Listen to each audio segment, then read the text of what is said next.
day in my life. Hello everyone, it's me, your gala girl. Let's go! Pupunta nga kami sa bahay ng kapatid ni Mama at kukuha ng kamote at sasamahan na rin ng pantanim para hindi puro hingi, tanim-tanim din. Walang ganun. Buti nga, nagkataon na wala kaming pasok. Bago kami gumala, tinanong ko muna ang boyfriend ko kung may gagawin ba siya o wala. Pero ang sagot niya, wala naman daw siyang gagawin. Gusto rin daw niyang sumama para makilala ang mga kapatid ni Mama at makita ang magandang tanawin doon sa bukid. Pasensya na kung sobrang galaw ng camera namin. Nagbabiyahe pa lang pero makikita mo na ang magandang tanawin. Ang pupuntahan nga namin, yung lugar na kung saan kinalakihan ng magulang namin. Yung mga kapatid ni Mama ang nakatira na lang doon. Kaya naisipan naming bisitahin sila. Buti nga nakisama na rin yung panahon kasi hindi umulan.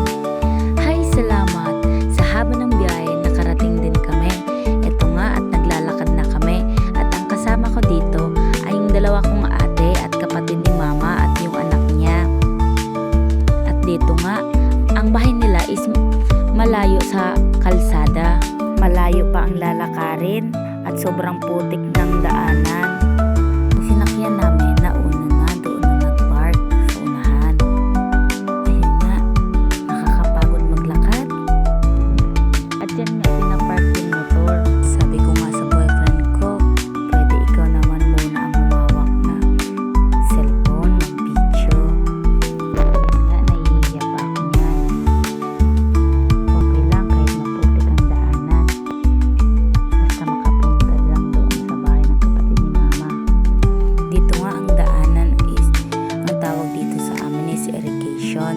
Kasi walang ibang daanan kasi doon sa itaas maputik. Pero kahit maputik, doon pa rin dumaan sila tita at si ate. Ayan nga, binilisan ko na dyan maglakad kasi sobrang layo pa ng lalakarin. Tingnan nyo ang lawak ng palayan.